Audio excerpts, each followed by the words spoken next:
Hello everybody, I'm Raphael Perry and it's time for some more Bloodsword.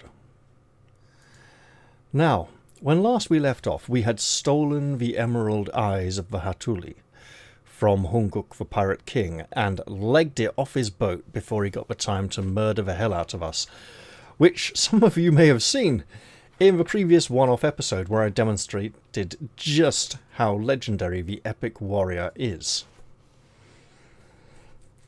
Upon returning to the nearby island, we discovered that our boat, which had been barely seaworthy when we started our voyage in the fishing village, like 60 miles away, was not going to make it any further.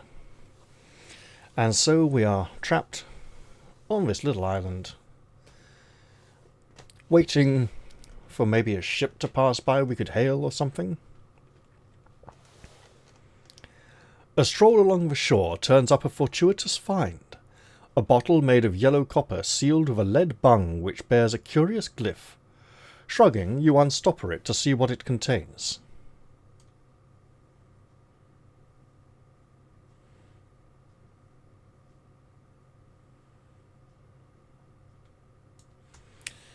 A thick column of black smoke boils out of the mouth of the bottle. This spreads along the length of the shore and rises up until it touches the clouds. As it begins to coalesce, you see features gradually emerge until finally a huge genie appears. His head touches the sky while his legs, knotted with cords of muscle each as thick as a tree, reach to the ground. As he stretches out his arms, you have to turn your head to look from one giant hand to the other.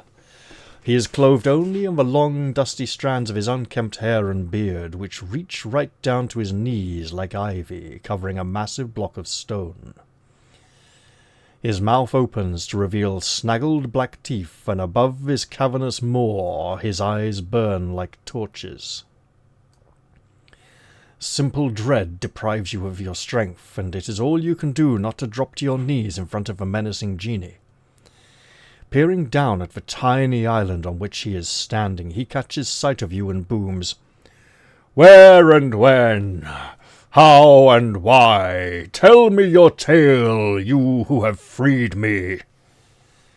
You have managed to recover your composure after the initial shock.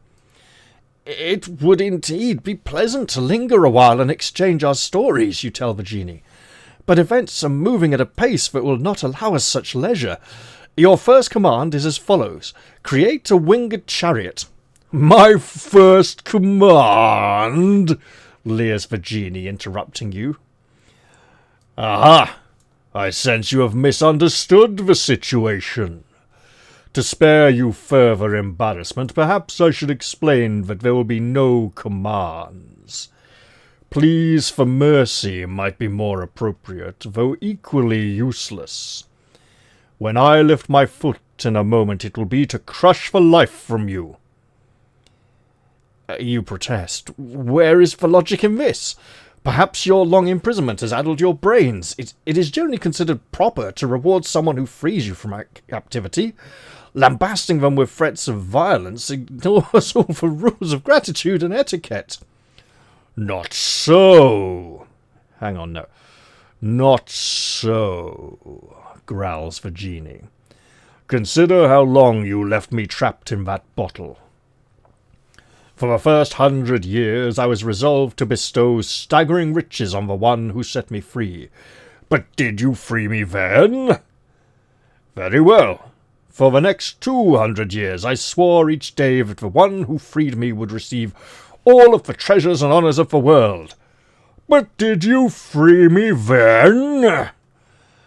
As the next 400 years dawned, I pledged to grant the one who rescued me the free wishes of his heart, to elevate him to wealth and power undreamed of in mortal history, to create for him a kingdom where his own word was the only law, and to render him the gift of eternal youth, so that he could enjoy these rewards to the end of time. But did you free me then? No. So you find me now in an entirely different mind. In bitterness, I decided that the only reward for the one to free me would be a quick death. If you have no further words, prepare to receive that reward. We have a trickster, we have an enchantress, we have a warrior, and a sage. Ooh, we should probably act before this quick death is administered. I seem to recall the warrior version being quite amusing, but the sage's options are generally the safest. And I probably shouldn't take too many risks at the moment. The trickster one's kind of... I think the sage might involve casting the spell of servile informant. Let's see, the enchantress rather. Your quest is urgent, and you do not have time to waste on a vainglorious genie. I constrain you with the ineffable name, you cry, binding him into service using the ritual formulae set out in the scroll of Salamin and the 7 rings of Isaf, son of Baraka. His fury is towering but impotent. The arcane words command him to your service, but you must be careful. Your knowledge of jinn is not equal to that of the mighty Salamin, and if you ask too much of him, he may break free of your binding. The warrior gets to literally challenge the genie to single combat. And I think he runs up and stabs it under the toenail with his sword. But our warrior doesn't have a sword, so he'd have to borrow one from someone else. And I'm not sure if we get the sword back. As a precaution, you pick up the copper bottle in which the genie was imprisoned. You know what? Who should... Oh, someone's going to have to ditch something. That's all 10. That's all 10. That's all 10. That's all 10. Okay, so what can we get rid of? Well, we haven't needed the food for very much yet. Well,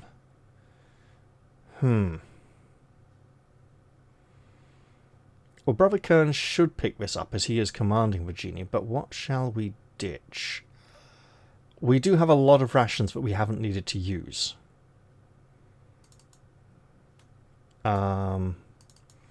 Does he have any? He does not. We'll have Remy. Would like to... Yeah... What's he going to part with, though? We probably don't need that harp much longer. Okay, yeah. So Ariadne will ditch some food.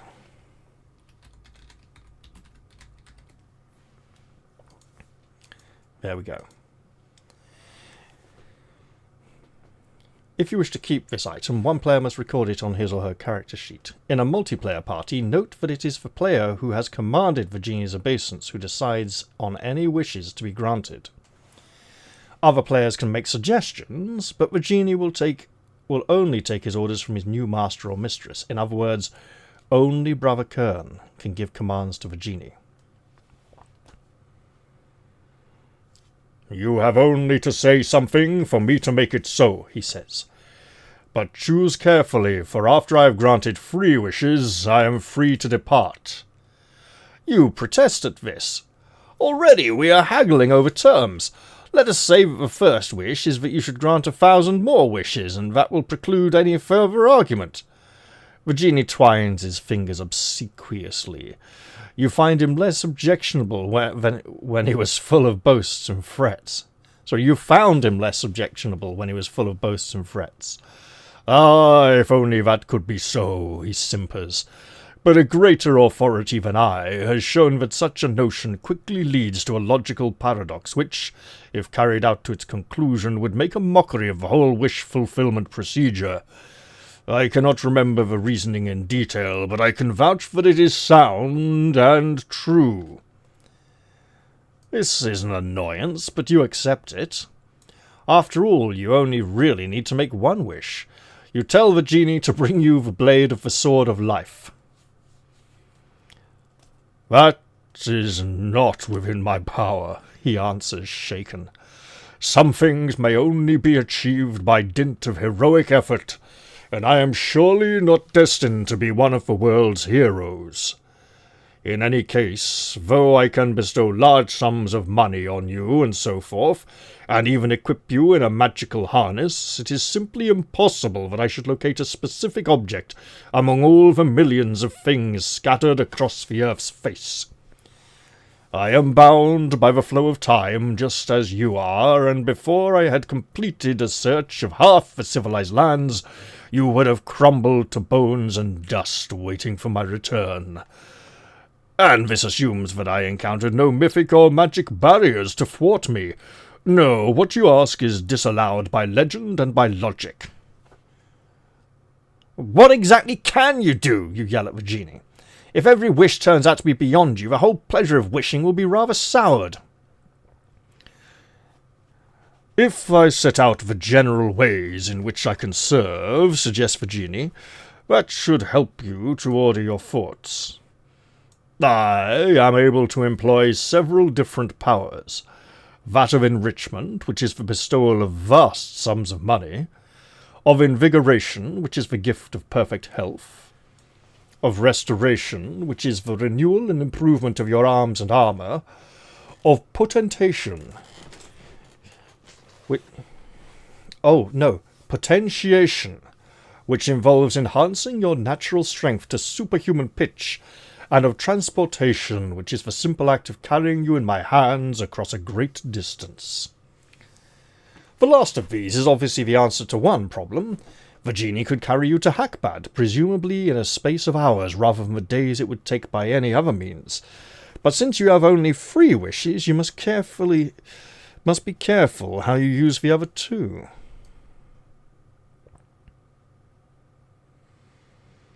Now,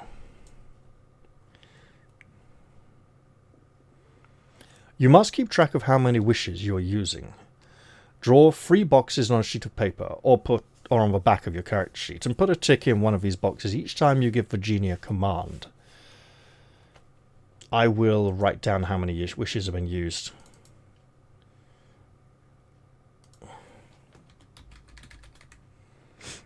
We have 3 wishes remaining.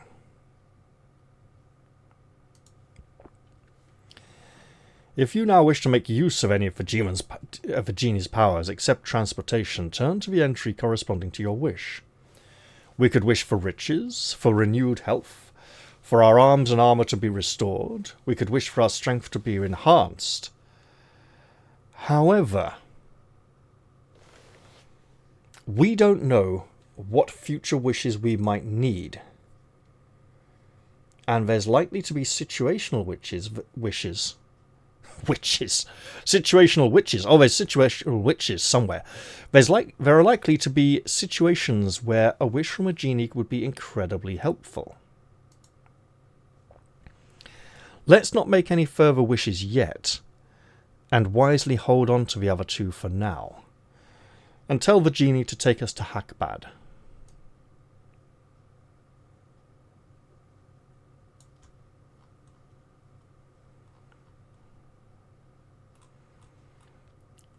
Oh, another Hunguk section. Oh, no, it's the same one. Okay. Yeah, it's the same one. All right. Odd. Wait, did that have a, Huh. 17... Was it 271 or 289?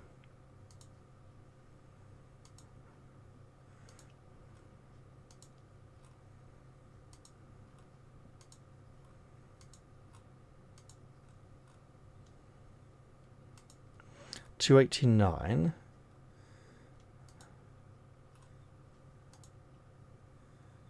So there's 3 different versions of the Hunguk fight. Okay. Missed that one earlier. That one also is the weakened one. So only one is significantly stronger than the other 2. Okay. You command the genie to convey you to Hakbad. This constitutes one of your 3 wishes, so cross off one of the boxes you're using to keep track of them. 2 wishes remain.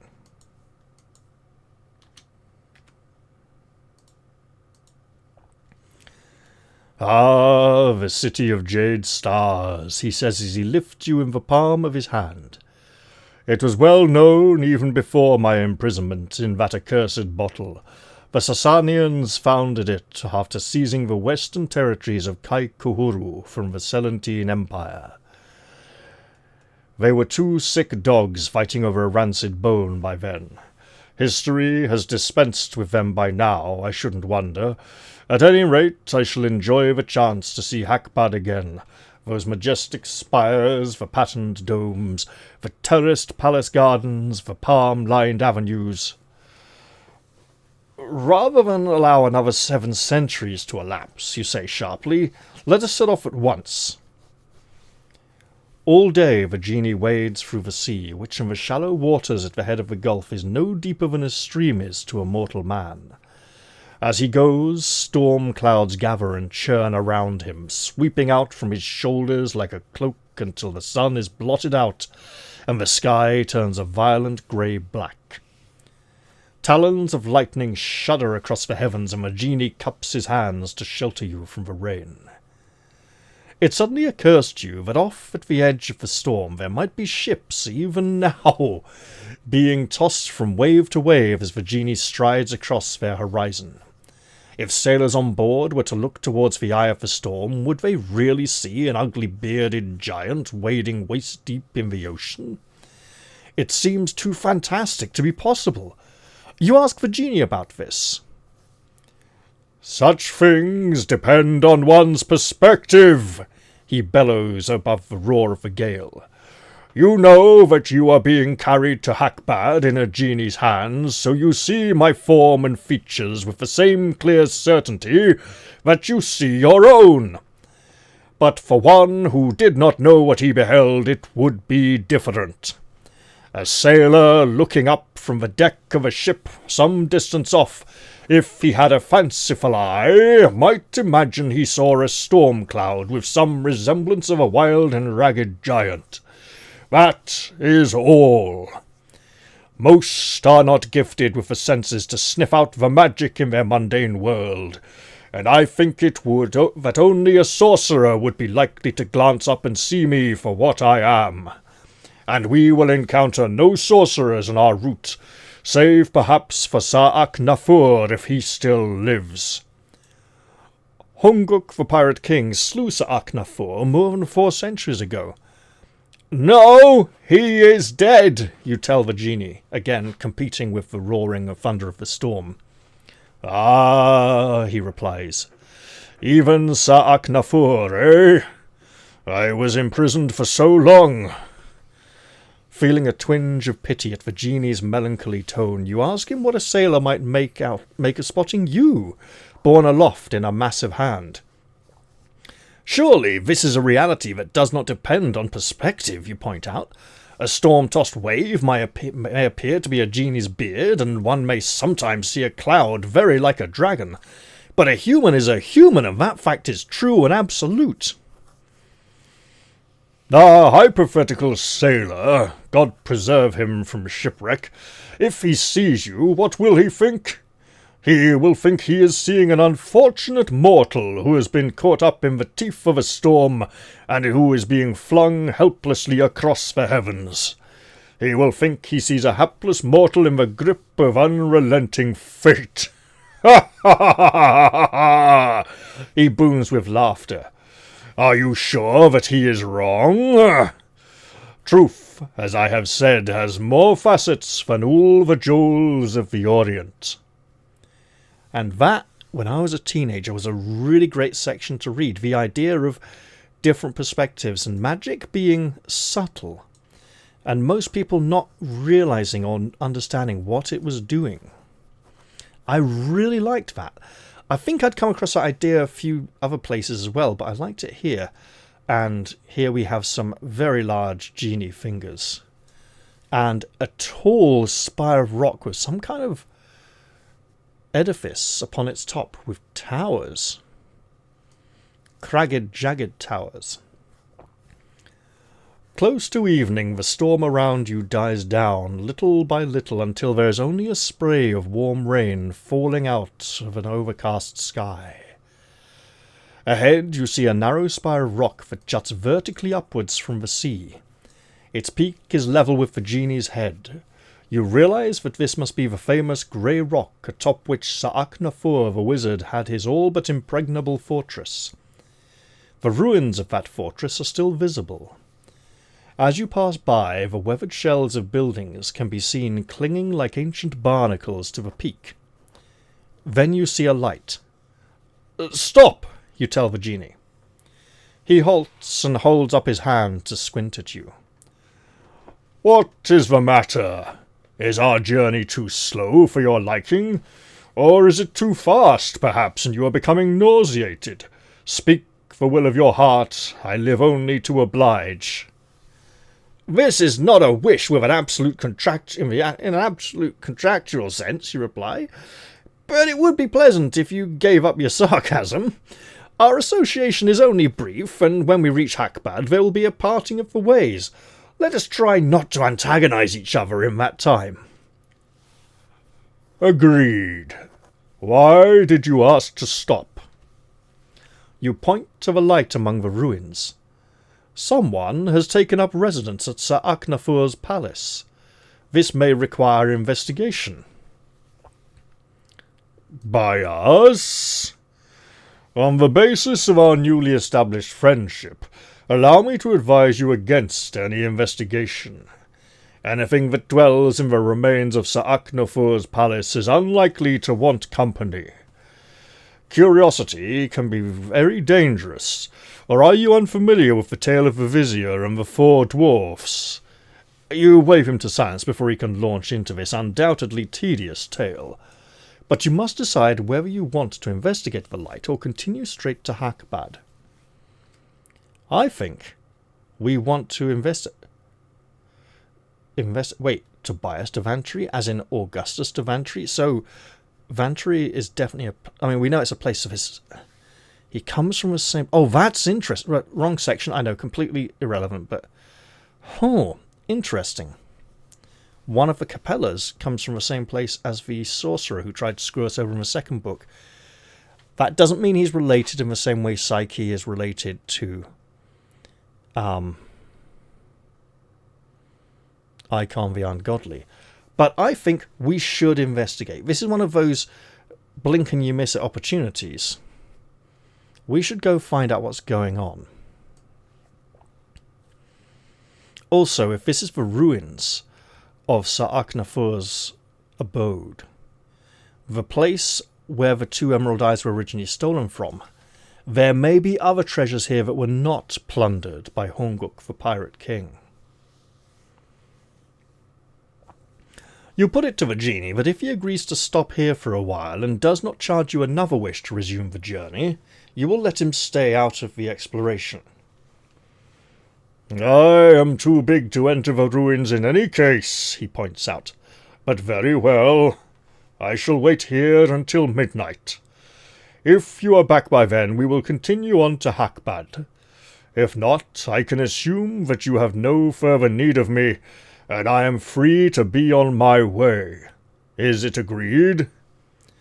"You have every intention of being back long before midnight." "It is agreed," you say, stepping from his hand onto a marble terrace whose balustrade is still intact in places. The light you saw is coming from beyond a colonnade. Stepping closer, you pass through an archway and enter a large hall.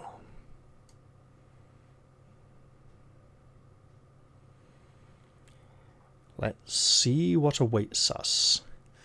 I should go through this PDF and see if I can add bookmarks to speed it up a little bit. You are just advancing along the hall when the setting sun emerges from behind a cloud and throws a shaft of blood-coloured light through a high window at the far end. There it mingles with the glow of a dying fire, and in this lurid illumination you see a strange sight. A giant woman as tall as a palm tree with coal-black skin sits with a large iron pot between her knees, occasionally scooping gobbets of greasy stew from it with her bare hands. Although her size is bizarre in itself, the most striking thing about her is that she has only one eye, a large yellow-green orb in the centre of her forehead. Beside her is an iron cage. It has one occupant, an old man with a long beard. He is dressed in a tunic and leggings of grey cloth and has an overrobe of scuffed blue velvet. He is holding onto the bars of the cage and staring at the giant woman miserably as she consumed her meal.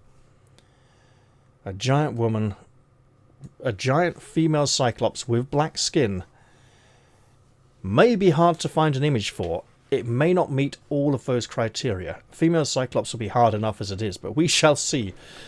Maybe I'll try changing the skin colour quickly in Photoshop and hope it doesn't look rubbish. We can advance and announce our presence. The warrior would probably be fine with this. The trickster might find a way to abuse it. We can go back out of the hall and back to the genie and resume our journey to Hakbad. We can attack the giant woman instead of announcing our presence, or stay hidden in the shadows and listen to what the two of them are saying.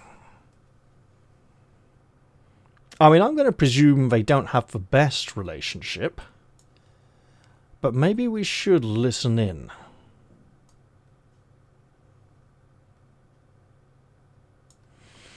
Actually, did I say this last time, that the whole episode of The Rock in Sinbad the Sailor, the 7 Voyages of Sinbad the Sailor, when his men break the rock's eggs to eat, then the rock captures them and takes them all to its nest, and it's very similar to the Cyclops from the Odyssey. Well, we got a Cyclops now. The man in the cage utters a soft moan. The giantess turns her head, putting up a huge hand to shield her eye from the sunset. "What is it, little man?" she says scornfully. "Would you like to share my meal?" "Ah, you fiend," you hear him say. "May it clog in your entrails and cause you unendurable pain." She scowls, then gives an unpleasant bark of laughter. "Ha ha ha! On the contrary, all of your companions have provided me with most appetizing meals." She hurls the empty pot aside and it clangs against the hearth behind her. "Now I'm going to take a little nap. When I wake up, it'll be your turn." She goes over to the hearth and slings a few pieces of wood into it. They look like the broken timbers of a ship. She uses an anchor as her poker, prodding the hot embers to make the new wood catch alight. We can go in and attack her. We could back out. We could use an item or bide our time and wait for her to go to sleep. While Remy would love that, it's worth remembering that Sir Alwyn is likely to be penalised if we do not act honourably and chivalrously. Chivalrously, I know, but yeah. So if we wait, I wonder if we can actually wait and watch her wake up and eat him, but let's not do that. Let's go in and fight. We now know that she's an evil monster who's pretty much beyond redemption. Also, we have the giant slaying sword, so hey, that'd be fun. Roaring your battle challenge, you dash forwards to attack the giantess. She is startled only for a moment when she picks up the heavy ship's anchor lying by the hearth and hefts it like a war pick. Oh, this is going to be fun and tough too. If we're going to go in and fight, if the enchantress here enthralls her, if we're going to fight a big nasty giant, which can hit for 5 dice almost as hard as Homegut, but with only 1 attack, we should prepare. Hitting that hard, we're probably going to want to defend a bit. Awareness 7. Remy's going to get to go first. Psychic ability 8. We can almost try some psychic spells. But I think a sword thrust to open. I was really tempted to go with the Eye of the Tiger, but I think we won't get enough attacks in.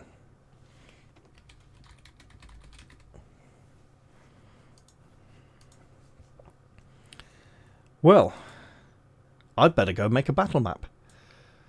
See you all in a little bit. Here is our map. Now, I've changed things ever so slightly because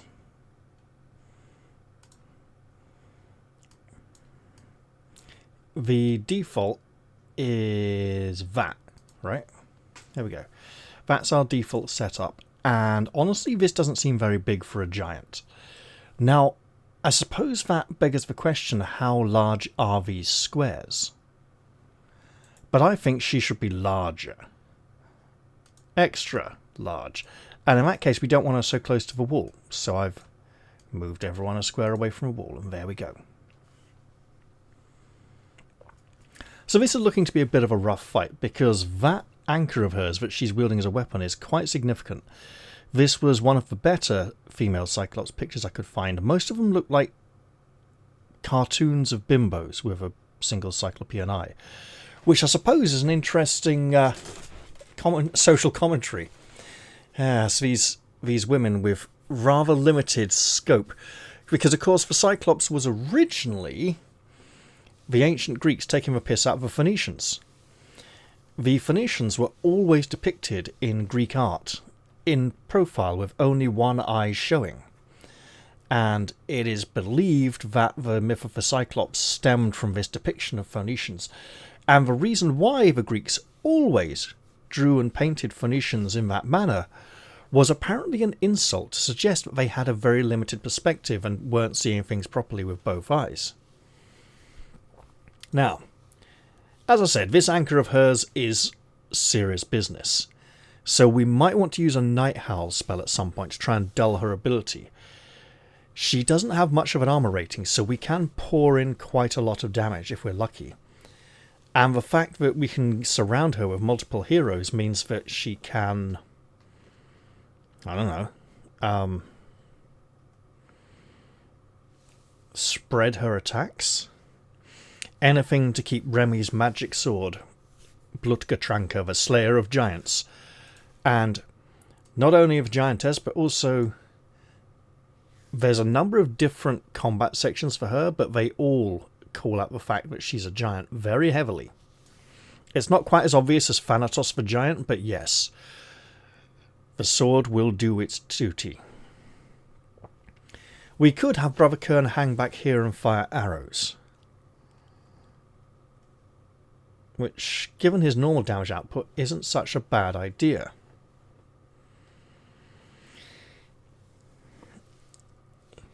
Also, the stunning technique, if he can pull it off, I think we might want to hold off on attempting the quarterstaff stunning technique until we can cast the Eye of the Tiger to boost our combat prowess.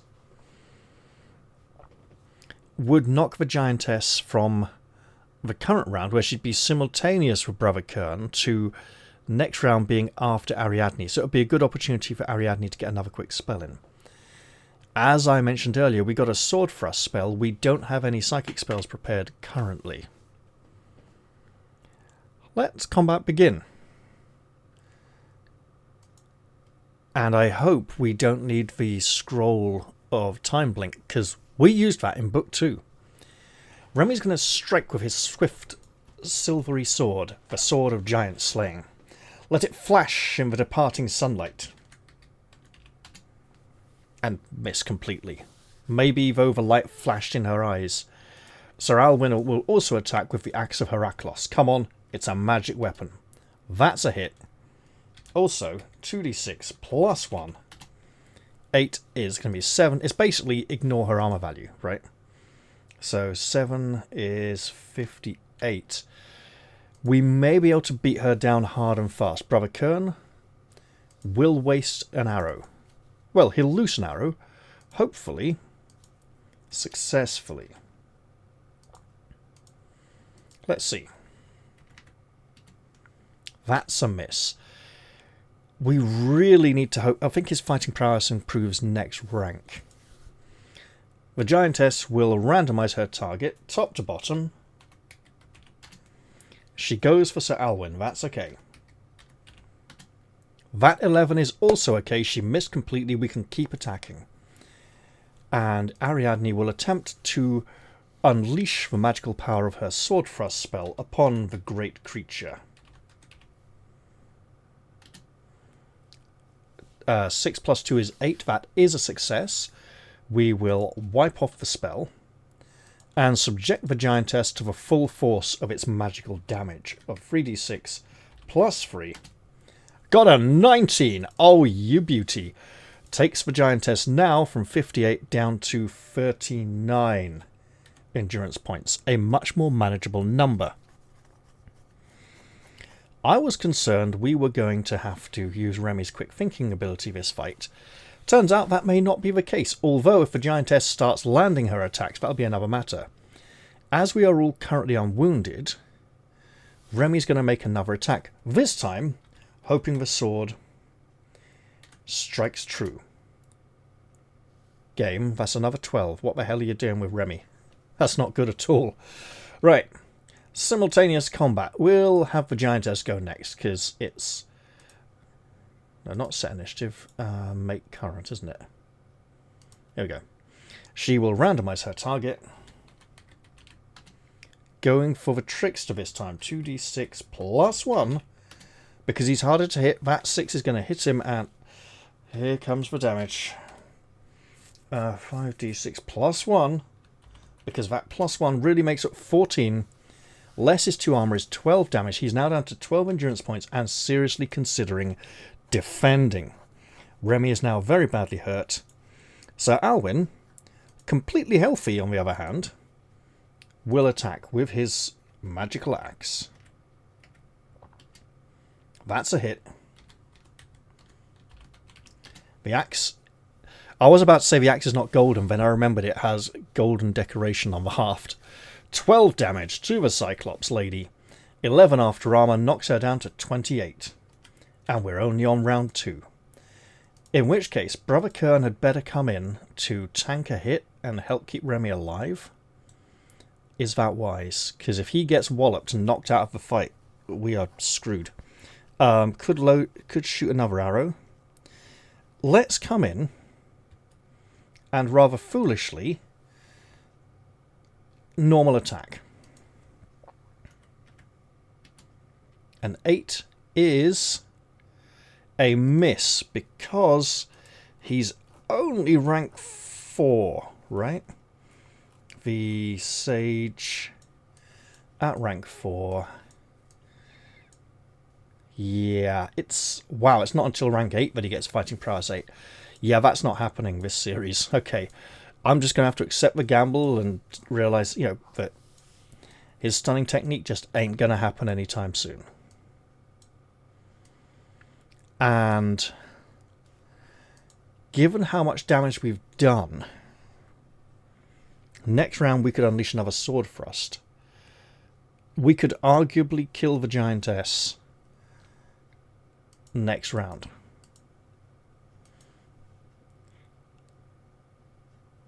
Which means, yeah, okay, fine. I was going to get fancy with psychic spells, but no, not tonight apparently. Although it would be nice to see some variation in her magical output. So, new round. Remy, 28 endurance, not worth unleashing a magic sword on that, especially as he's missed twice. Remy will defend. The giantess will randomize her target. Goes for Remy.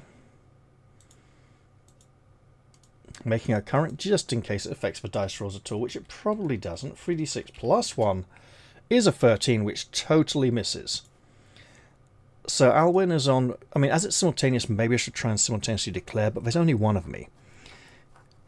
So Alwyn would blatantly attack because he's got the health to do it anyway.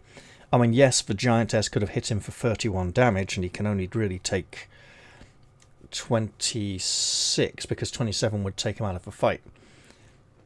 But it would average more like a 15 to 20-ish. So he will attack. Axe attacks. There we go. 5 is a hit. And there's a 2d6 plus 1 up there. There we go. 10 is 9 more after armor. Takes her down to 19 endurance points. At which point, Brother Kern seriously considers attacking. And decides that since Ariadne's going to be unleashing a sword thrust spell sometime in the near future, he will definitely... Yeah, normal attack. Hits at last. 1d6 plus 2 is 8. That 7 after armor takes the giantess down to a 12. Very manageable. Ariadne attempts to unleash her spell, and this may very well be the end of the encounter. Nope. She fails. In which case, I think Remy will now attack. Remy attacks and misses again. Oh, ow. Well, because it's simultaneous, the giantess will get one last attack. Targeting the sage, who probably should have defended. That's a hit. 5d6 plus 1 is 10! Ho ho! And Brother Kern has an armor rating of 3, so he only takes 9, knocking him down to an 11. We have had some... Look, this thing could have been belting out massive attacks and knocking people out of the fight, so we've been very fortunate here. And now Sir Alwyn will attempt to go in for the kill. 10 is just a hit because he's using a magical weapon. Wait, is Remy really on fighting prowess 7 as opposed to 9 for warrior? That can't be right. That can't be right. Hang on. The trickster at rank 4. No, it is a 7. Okay. Wow, yeah, 8 is... Yeah, same as for Sage, basically. Apart from the psychic ability, obviously. Alright. So, while we had to defend heavily with our warrior in the first 2 books, now he can... Oh, because he got the permanent +1 from the... Yeah, from the fearless... From being dead temporarily and restored to life. That is why he's such a much better fighter now. Well, that's a hit. So let's have 2d6 plus 1 damage. Unlikely to be a kill. 8 plus 1 is 7. So knocks it down to 5. Meaning Brother Kern can try for the kill. Sure, why not? 7 is a hit. 6 damage. Minus 1 is going to be 5. Oh! For perfect amount. We don't even need to unleash our sword thrust spell, which does unfortunately mean it remains in mind. But the battle is at an end. Now, that wasn't quite as nasty as I thought it might be. And let's change the party marching order now to have Brother Kern in 2nd place and Remy in 3rd. Why am I doing this? I know Remy's a bit harder to hit, but he's got more arrows at the moment, and he might want to shoot a few. Well, the big bad nasty giant lady is at an end.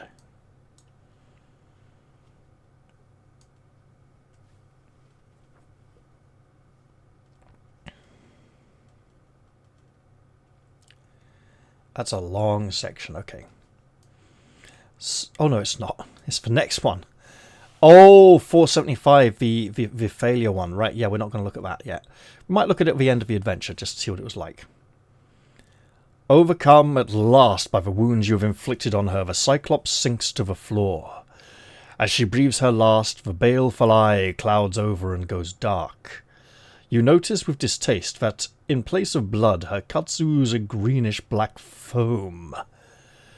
The old man is beside himself with excitement and simple relief as you release him.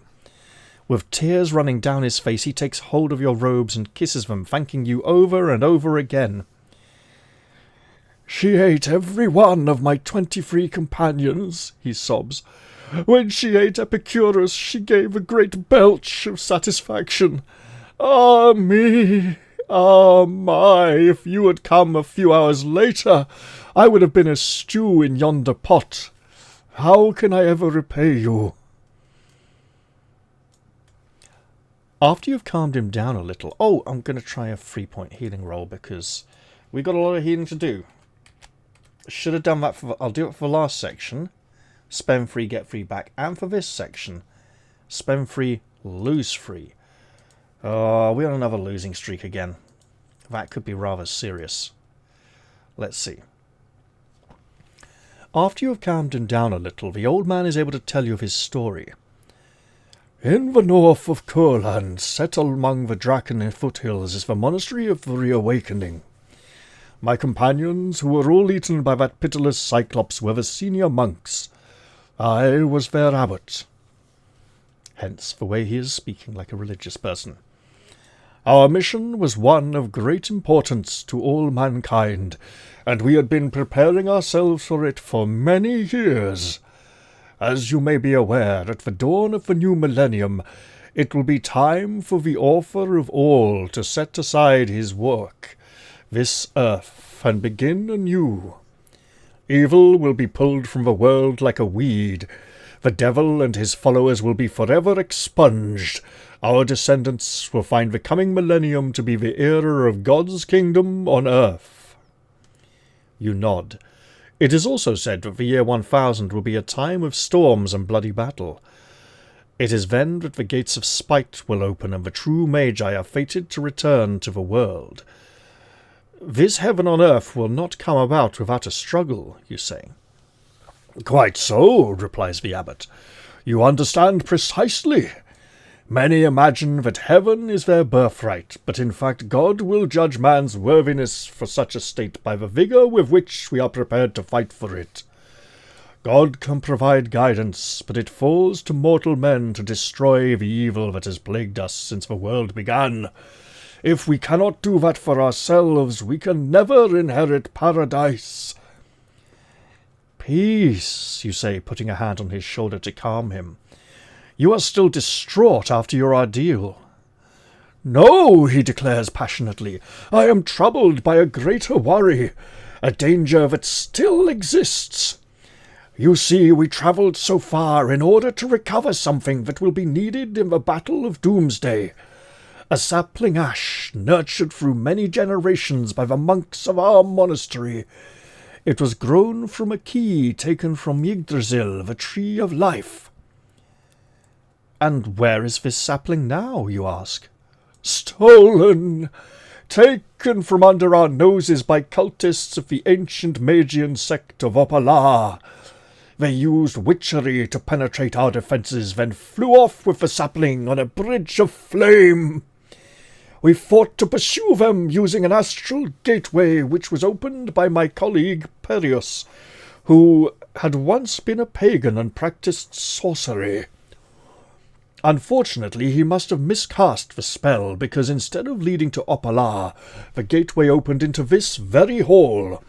The moment we emerged, we were seized and imprisoned by that elephantine fiend.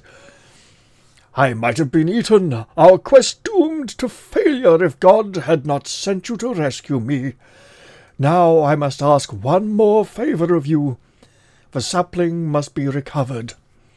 It is to stand for the new era, just as Yggdrasil, which was the first tree of the Garden of Eden, stood for the era that is past. Help me retrieve it from the faithless Magians." Well, that's a bit of a sidetrack from our current quest, isn't it? But if at this time of the apocalypse the Elder Magi are going to return and we're going to have to fight them with the blood sword, then anything we can do to help the good side, like retrieving this sapling, is something we should absolutely do. It is completely in line with our goal. Since we go on to another section, we're going to try another 3-point healing roll. Oh, come on, game. Now you're just being evil. I should have used the golden snuff box after a fight because everyone's in pretty good shape. It's too late. I forgot now. You walk back to the terrace with the abbot while considering his request. It seems from what he has told you that his venture is as important as your own. But should you give priority to helping him recover the sapling or to travelling on to Hakbad and finding the last segment of the blood sword? Look, the blood sword will still be there after we get back, right? You're brought out of your reverie by the abbot's gasp at seeing the genie. "It is a Ta'ashim demon!" he shouts. "Get back before it sees us!"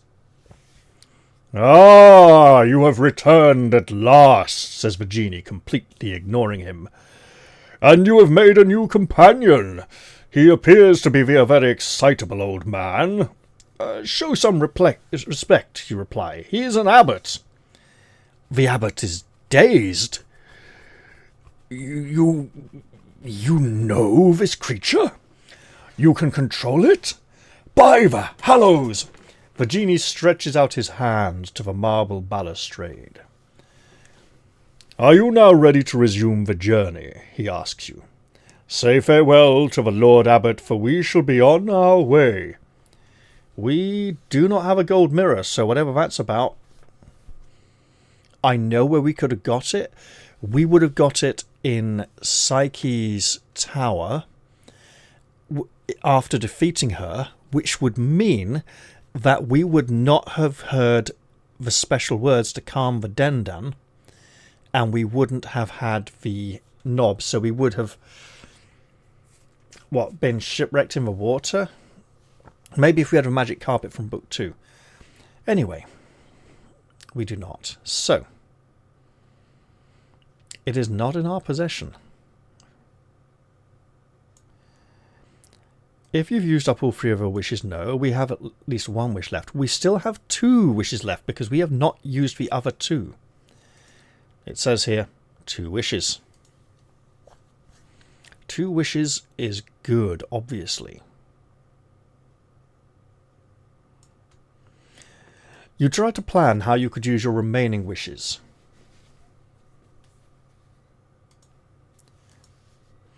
To travel to a Magian stronghold in Opala from here would involve 1 of the wishes, you say, thinking out loud.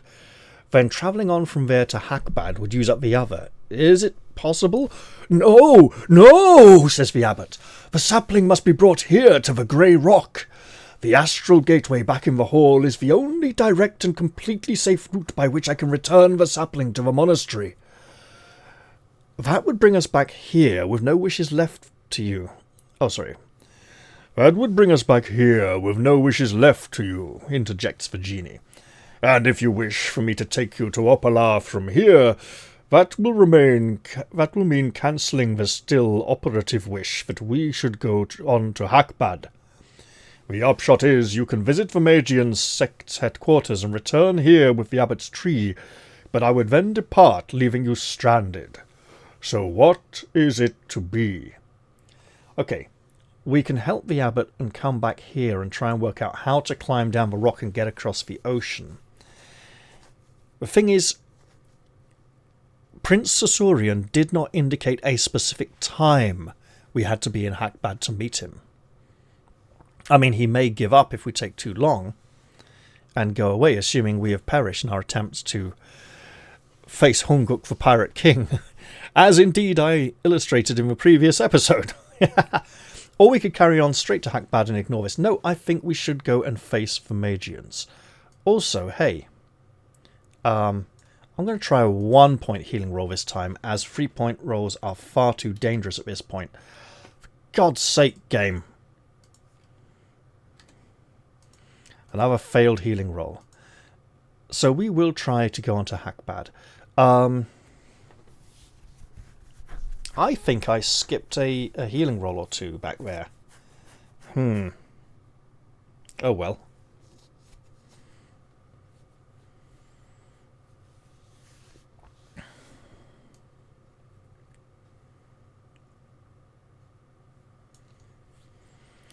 I'll make a 1-point healing roll here because they can't fail for it. Fuck you, game. That's just evil, and you know it. Right. Clear.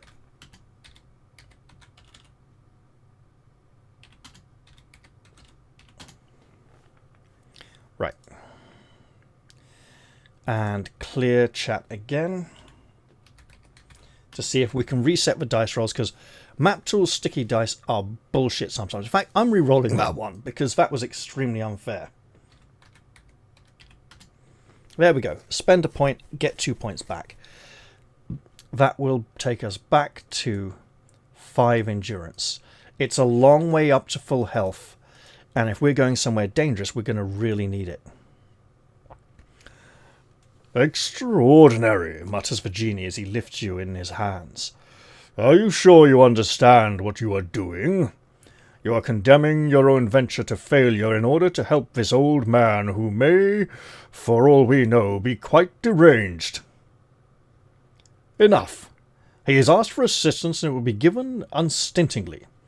You turn and wave to the abbot, who has chosen to stay here and await your return. This arrangement suits you perfectly. The last thing you would want is to have to protect him from the Magians, while at the same time trying to locate and retrieve the sapling. Better that he stays here, out of harm's way. He is obviously not cut out for heroics.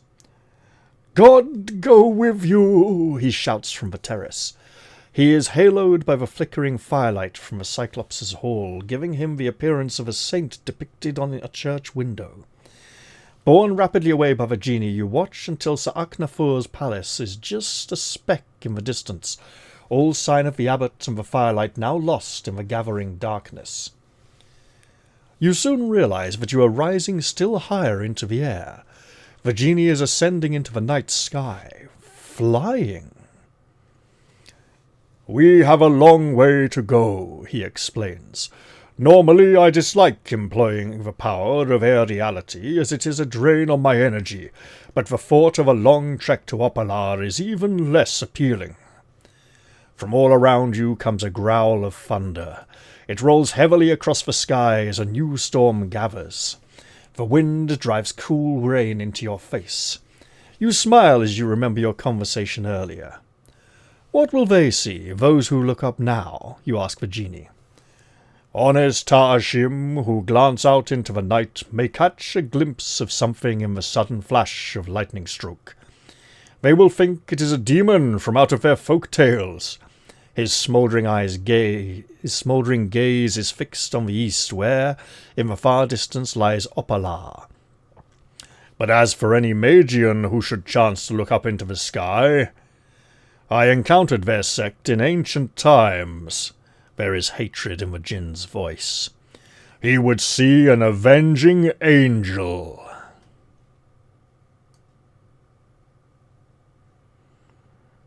Let's try another 1-point healing roll at this juncture, as it is a non-combat section and a perfect opportunity to let's just try and get a little bit of health back. Nope. Spend a point, get it back. So we have Trickster on 12, Sage on 5, Warrior and Enchantress on full. We're going to need to be careful. By the time you are flying over the Haragan Mountains, it is dawn. A mist of sunlit cloud shrouds the peaks far below you. The genie has remained silent through most of the journey, but you can see that he harbours a grudge against the Magian sect. It is only as he begins to descend towards the eastern foothills that he explains. "The Magians worship fire. Since jinn were created from fire, you might suppose that this would mean they worship us. Not so. Their worship is a perversion. They venerate fire as a vampire sect venerates blood. They draw out the flame from any jinn they capture, reducing him to a lifeless husk, or else quench his flame and force him into servitude. Ah, they are a pernicious breed, these Magians. As we draw nearer and nearer to their nest, I feel the old passions of my kind stirring in my breast, stoking the flames of vengeance. When we meet them, I will pit my might alongside your own." This dashes your hopes of a stealthful raid. With the genie blundering into the Magian's stronghold like an enraged bull, the best you can do is make use of the diversion. At least if the Magians are under attack from him, they will have to band together to meet the threat, so with any luck the sapling will be left unguarded. The stronghold of the Magian cult appears on the horizon. It sits on the cliffs above an almost sheer drop. The dawn light glances off its sharp cornices and many-faceted columns of glassy grey-black stone. It looks as if the whole structure was chipped from huge boulders of flint, but that, of course, is impossible. The central tower of the stronghold has an egg-shaped dome encrusted with carnelian and topaz. It hangs above the grey buildings like a second sun, catching the rays of dawn and seeming to magnify them. "I will set you down on that tower and then launch a direct attack," suggests the genie. "While the Magians are busy with me, you can go and find the sapling. We could agree with his plan, or insist on joining him on his attack. No, if he's going to be taking the brunt of whatever magic they're going to hurl at him, I think his plan is fine. We're going for a two-pronged attack and using him as some sort of diversion. Was that 176, 174? I think it was 6. 6 it was. And as this is another opportunity for a 1-point healing roll, I will make that here. Spend a point, get 2 points. Brother Kern goes back up to 6 endurance. If I can recover 1 more, it will then be safe to use the... You know what, though? Yeah, I'm changing that party marching order for blatantly obvious reasons. Remy's going back into 2nd place, Brother Kern fall back to 3rd. If I can get him 1 more endurance point up to 7, it'll be safe to use the golden snuff box of Shor Miano after a fight. I mean, it's moderately safe at this point, and we probably will get a fight. The Genie puts you down atop the tower and then flies around to commence his attacks. The Magians are not caught unawares. Resplendent in gold-trimmed scarlet robes and high copper crowns, the adepts of the sect pour out onto the main balcony. At their centre stands the High Priest, marshalling them into formation around him with curt gestures. He watches the Genie's descent with a smile, supremely confident in his ability to deal with any threat. The adepts begin chanting on a single high, clear note. The High Priest raises his wand, a fabulous thing of gold and jewels. It shimmers with magical energy. You cannot waste time on idle spectatorship. You enter the tower. There is a kind of altar stone in the centre of the dome, and on it rests a large crystalline egg. Sunlight filtering through the topaz inlays of the dome bathes the egg in a rich glow. We can see some spiral stairs leading down, which we may wish to take. Alternatively, we could try and shatter the egg. However, there's an opportunity for an enchantress here to cast a spell, and since we'll go to a section where we'll have a choice to make, we'll be able to make another healing roll, so we're going to see what spells she can use to help us find the missing sapling. Let's make that healing roll. Spend a point, get 4 points back. That'll put... So that'll take Brother Kern down to 5. I'll give him 3 up to 8. And 1 to Remy up to 13, as he is going to be in harm's way soon enough.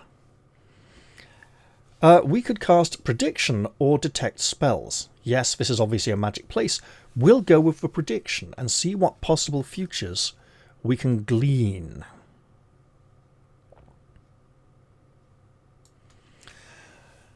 You strain to peer beyond the curtain of the present. You see a fearsome holocaust, yourself caught in an incandescent blast of flame.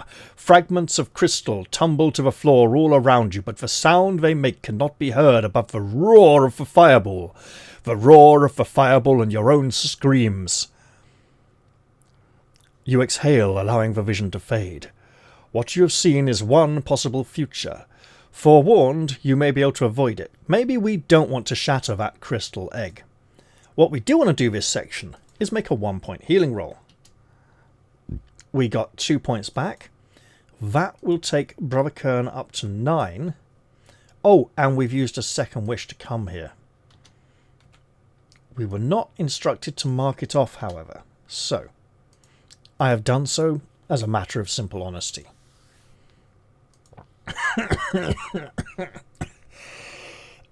Let's go down the stairs.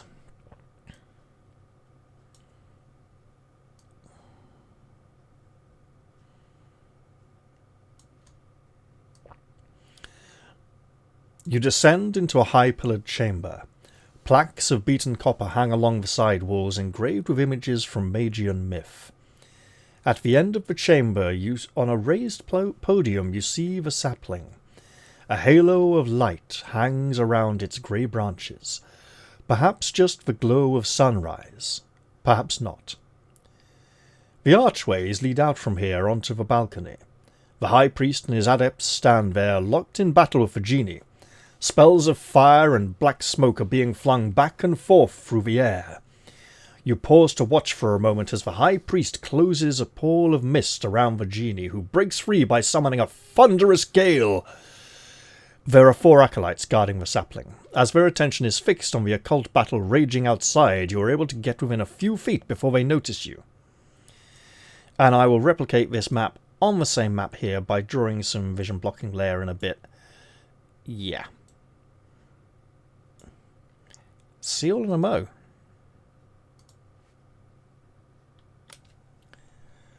Alright, let's give these Magians what they deserve. This should be a fairly straightforward fight. So let's get on with it. Remy's got a magic sword. There's a bloke in front of him. He will apply the sword to this fellow. And miss, apparently. Look, he goes for a big swing. There's this thing like a pillar in the way. It might be a table, but there's 2 of them.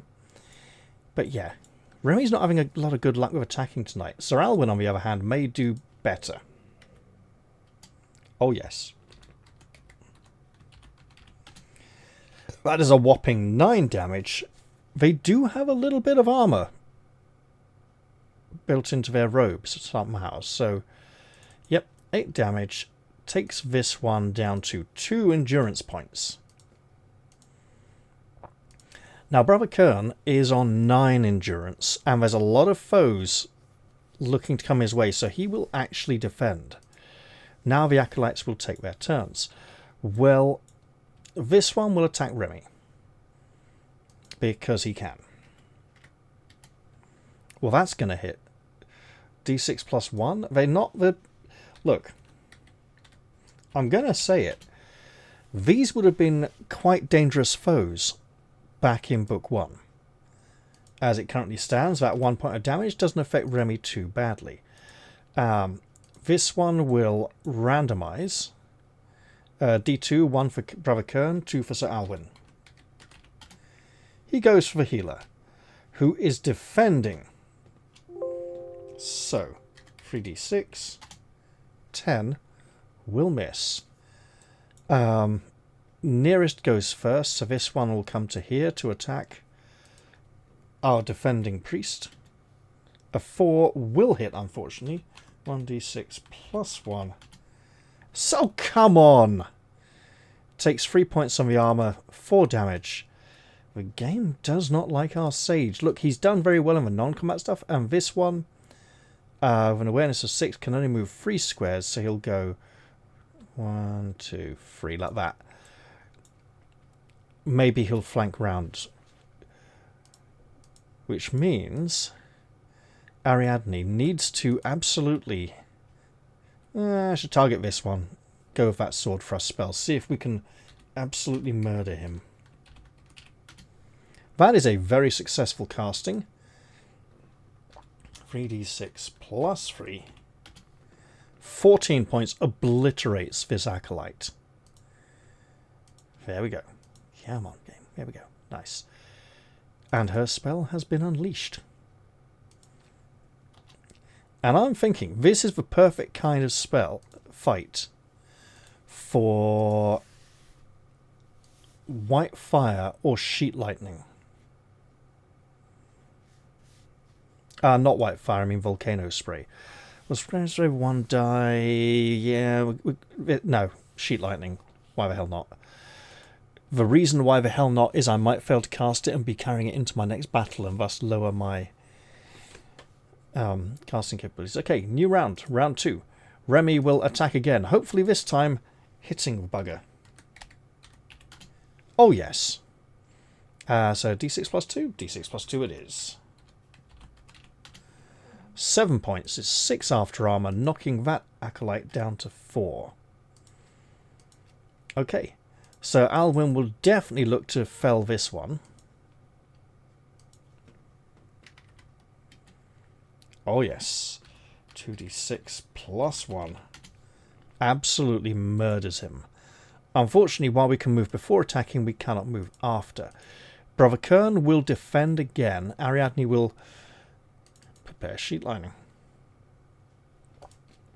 And as she does...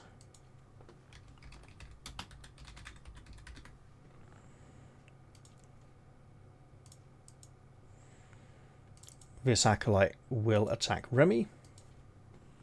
2d6 plus 1. Probably panicking as two of his friends have been dispatched. And this one will come back this way. He should have just waited. And we're on to round 3. Remy's going to attack with a weapon. It might even do damage. It does! 1d6 plus 2. 8 is 7 after armor. Takes him out of the fight. This is looking very comfortable. So Alwyn's going to close in on this chap with a fearsome growl and attempt to cut him down with the axe of Heraclos. Oh yes. 2d6 plus 1. He may survive. 8, 7 after armor is free. Okay. Yeah, Brother Kern will... No, 4 endurance points. Brother Kern will not risk going in there to attack, because if the chap survives, he might bash him back. Speaking of bashing back, the acolyte will now attack our warrior. Well, he got a hit in. Good for him. 3 points of damage. He takes it on the armor like a man. Ariadne will not cast her spell. She'll stand and watch as Remy goes in for the kill here. Just sidles in there. Sword sliding out of the darkness. For 1d6 plus 2. Probably a kill. 5. 4 after armor. Absolutely takes him out. And we all know what happens next, don't we? It's time for the golden snuff box of Shormiano. So Remy will lose 3 endurance points. I hope that has got some low dice rolls out of the way and is not indicative of things to come. Brother Kern will gain 2 endurance points. Look, it puts him back on 6. So Alwyn will lose 6 endurance points. It's the first damage he's taken in quite a while. And Ariadne will gain 2 endurance points. She's on full already anyway. Excellent. Now then. We definitely won that fight.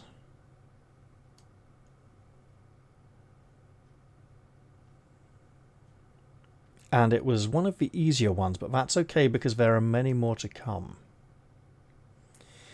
You reach out to take the sapling. A tingling of restorative force runs through your sinews. All wounded players recover 2 dice of endurance. Well, let's do that for everyone right now. Remy recovers 2 points. Puts him back up on 11. Brother Kern, 6 points. Wow, we are not getting... Look, he's doubled his endurance points. Okay, we're not going to complain. So Alwyn gets 11 back. Oh, he is fighting fit and raring to go. And Ariadne is on full health anyway, so that's fine. You go over to the player who is carrying the sapling should remember to note it down on her character sheet. Oh, his or her. Right, who's going to carry this then? Brother Kern, obviously. You know what? We'll leave the wooden peg here. Or will we? Hold on. Because the Magians may benefit from it. It would be nice to leave it in some kind of settlement. No, we'll leave it here. And we're not even going to tell them what it is. They'll have to research and find out. Maybe they'll work out it's magical. So the sapling.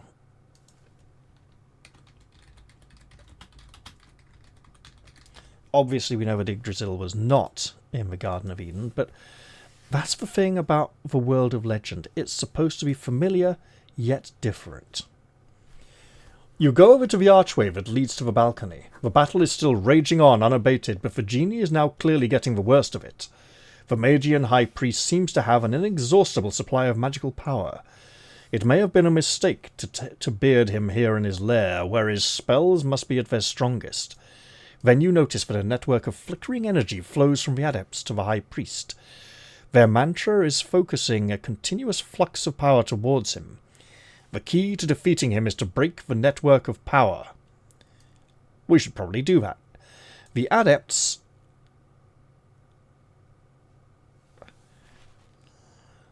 have a psychic ability. No, they don't fight. They just have health. The adepts cannot strike back at you as their intent on maintaining a magical mantra. Once we've killed at least 3 adepts. Okay. This is the same hall, isn't it? 3, 4, 5, 6, 7.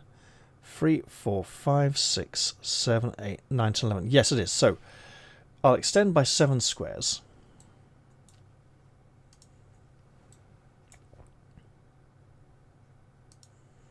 Three, 4, 5, 6, 7.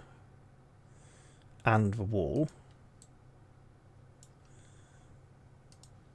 We'll come down here. And across here. Here we go.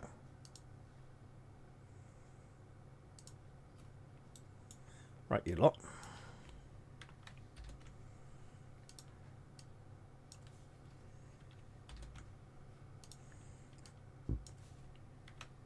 Just refresh vision for everyone.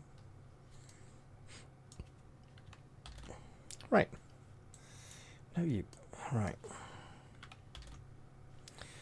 Right, I'll go mock up their tokens and back in a mo. There we go. Now I'd like to point out that since the adepts have no awareness rating, they don't take turns. We don't even need to roll dice here. But since killing 3 of them will probably break the flow of power to the High Priest, what will happen? Will the rest turn on us and fight and then gain an awareness rating? Will the High Priest fight us? I don't know. So, while they don't get turns and they don't have any sort of damage output, and we don't really need to roll dice, what will matter is where we are standing at the end of this. So, Remy's going to go first. He will attack this one, because he can.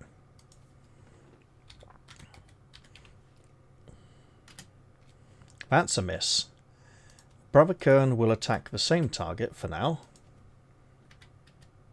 That's a hit.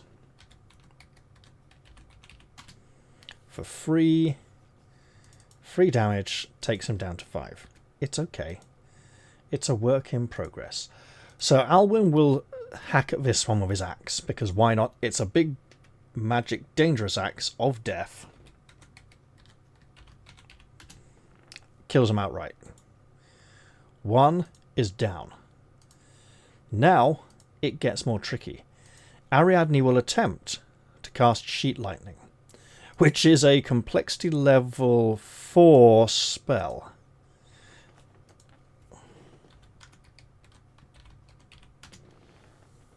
That's a success. I was prepared to have the others defend and take turns. Right, well, here we go. All foes are on the receiving end of 2d6 plus 2 damage. I think she might just nuke the lot. We'll start here and go round. 2d6 plus 2. Takes him out. Next target, also known as next victim. Dead. We've now killed 3, but since this is simultaneous, we will continue. 5. This one survives with 3 endurance points. He is badly scorched and damaged and lives to tell the tale. Well, as does this one actually with 2. We're getting some low rolls here. Dead. Absolutely incinerated by the lightning power. 6. Okay. Okay. Another survivor. And finally 8. So the Sheet Lightning has obliterated 4 of them. 4 or 5. Did we kill one before her turn? Yes, we did. So yes, it killed 4 of them. Never mind killing 3. We've killed 5. And since this is technically the end of a fight, even though it doesn't feel like it, killed at least 3 adepts, 10 to 49. We won. Didn't really feel like a fight. It was more of a slaughter. So we will use the golden snuff box of Shormiano. Brother Kern. So this is not a combat section. So the adepts panic. The high priest's face contorts in fury and fear, his power ebbing now that they are no longer chanting the magical mantra. "Do not break rank," he shouts as they flee. "You leave me open to the Ifrit's attack." The genie sees that his foe's concentration is broken. He throws up his hands and brings them together with titanic force. A thunderbolt sizzles towards the high priest, who attempts in vain to deflect it. He is engulfed in a fireball, and the accompanying rush of wind knocks you flat. You feel your eyebrows singe, but most of the heat passes overhead. When you look up, all that remains of the high priest is a blackened skeleton clutching a wand. The skeleton sways and topples, falling apart like a bundle of twigs. Incredibly, the wand is undamaged. You can take it if you wish. "Our mission has been a most gratifying success," says the genie as he lifts you in the palm of his hand. "Today we have dealt the Magians a blow from which they will not soon recover." So we will clear initiative and use the golden snuff box of Shormiano. So our sage will for God's sake, lose 5 more endurance, taking him down to 7. Bloody hell. Ariadne will have to roll, even though she's at full health. She will gain 5. Fine. Remy will gain 2. Given that it's a 1 in 3 chance of losing, the amount of times we lose is just evil map tools dice. And Sir Alwyn will gain 5. He's on full health anyway. We'll have Brother Kern make a 1-point healing roll for this section then. And lose it. Because map tools dice are evil, stupid and wrong. Real dice don't roll results that blatantly biased that consistently. It's the one problem with this program, it rolls shit dice. And if I have to start switching back and forth between a window with dice rolls in it and this, it's just going to be too much bother. So I may have to look into another program, but one that... I know how to make maps in this one, so it's a bit of a nuisance. Right. We absolutely want to take the Magian's wand. It sounds like a powerful magical item. You know what? Ariadne's decided she doesn't need all these food.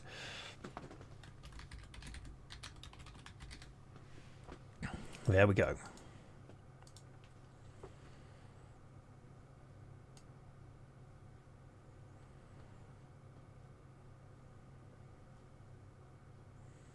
Was 494, wasn't it? Not 92. Yes. The genie rises high up into the sky, choosing to walk across the clouds back to Sa'ak Nafur's island. This return journey is the last of your wishes, he reminds you. When you are back with the abbot, I intend to depart and leave you stranded. Our third wish is gone. And since we're at a new section, we'll try a 1-point healing roll. We gain. Spend 1, gain 3. So 2 more, we'll just put them straight back on Brother Kern, taking him up to 8. Look, he's got to recover.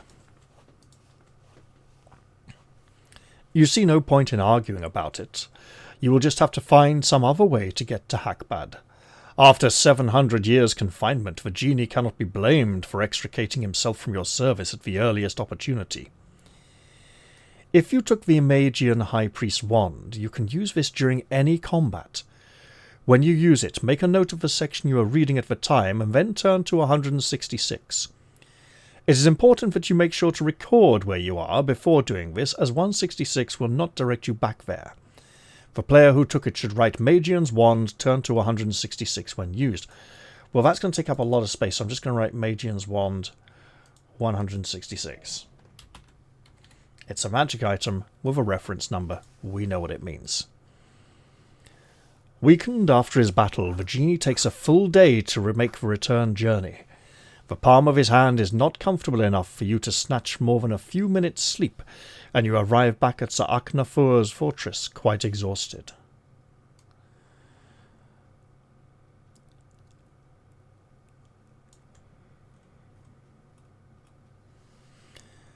You find the abbot inside, snoring in front of the fire. Well, I'll make a 1-point healing roll, because this is the kind of emergency where we need to keep trying. Spent a point, got a point back. You approach and set the sapling down in front of him before gently shaking him from his slumber. It is the first thing he sees when he wakes up. You grin at him. "Is this the tree you wanted, Lord Abbot?" He blinks, rubs his eyes in disbelief. For a moment his mouth opens and closes, but he is unable to utter a word. Then he leaps to his feet with a cry of simple delight. "Am I still asleep? Has the archfiend sent a dream of vain hope to torment me? No! The sapling is real. I can feel its branches between my fingers, smell the scent of the leaves and buds and tender bark. A final assurance is to pinch myself. Ow! No wine could be as delicious as the pain of that pinch, for it tells me I am awake." He turns and hugs you. "Even if I could properly thank you for all you have done, it would not express a millionth part of the debt you are now owed by all mankind." You stretch That's not how you spell lugubriously. There's no N in Oh no, it's languorously. No, there is an N completely. Yes. You stretch languorously to go to lie down. You will gladly exchange that debt for a good sleep. "Though that may be so," you reply sleepily. "Though that may be so," you reply sleepily. "The whole venture will come to nothing if the blade of the sword of life is not recovered too. That, however, is a problem that will keep for 8 hours or so." You close your eyes. "Look! Look!" says the abbot a few minutes later. "A vision appears in the eastern sky." But you have already fallen asleep. And with that, since it's about 4:45 in the morning, I'm thinking I too should probably head off and try and get some sleep. I'm going to end the episode here. It's been a lengthy one, but I hope you all enjoyed it all the same. It's been very eventful. We met a genie. We've been on a journey. It's been amazing. I should obviously remove the sapling, as we have given it back to the abbot. There we go. Right. I'm going to end this one here. I'll put the heroes back in party marching order. I'm not going to do a healing roll for this section. I'll do that next time. And I will see you all in the next episode. For now, though, I'll bid you all a very fond farewell. You're all heroes, stay virtuous, and I'll see you all next time. Bye for now, everybody. Good night.